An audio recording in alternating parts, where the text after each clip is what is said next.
एक खोदा पहाड़ निकली चुईया, इस तरह का कोई व्यवस्था उन लोगों के घोषणा पत्र में नहीं आया। उनको बताना चाहिए कि इसका पैसा कहाँ से आएगा, क्या बजट लगेगा, किन चीज़ों को कैसे करेंगे।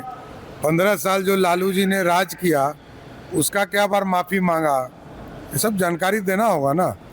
लालू जी के अराजकता को जनता को बताना पड़ेगा, माफ़ी मांगना पड़ेगा और इसके एक्सपेंडिचर को बताना भी पड़ेगा कि आप कैसे इसको स्थापित कीजिएगा, किन चीज़ों को करिएगा और इस पर पूरा फोकस करना चाहिए। इसलिए ये सिर्फ घोषणा वाली मैनिफेस्टो। एक खोदा पहाड़ निकली चुईया, इस तरह का कोई व्यवस्था उन लोगों के घोषणा पत्र में नहीं आया। उनको बताना चाहिए कि इसका पैसा कहाँ से आएगा, क्या बजट लगेगा, किन चीज़ों को कैसे करेंगे। 15 साल जो लालू जी ने राज किया उसका क्या बार माफ़ी मांगा, ये सब जानकारी देना होगा ना। लालू जी के अराजकता को जनता को बताना पड़ेगा, माफ़ी मांगना पड़ेगा और इसके एक्सपेंडिचर को बताना भी पड़ेगा कि आप कैसे इसको स्थापित कीजिएगा, किन चीज़ों को करिएगा और इस पर पूरा फोकस करना चाहिए। इसलिए ये सिर्फ घोषणा वाली मैनिफेस्टो। एक खोदा पहाड़ निकली चुईया, इस तरह का कोई व्यवस्था उन लोगों के घोषणा पत्र में नहीं आया। उनको बताना चाहिए कि इसका पैसा कहाँ से आएगा, क्या बजट लगेगा, किन चीज़ों को कैसे करेंगे।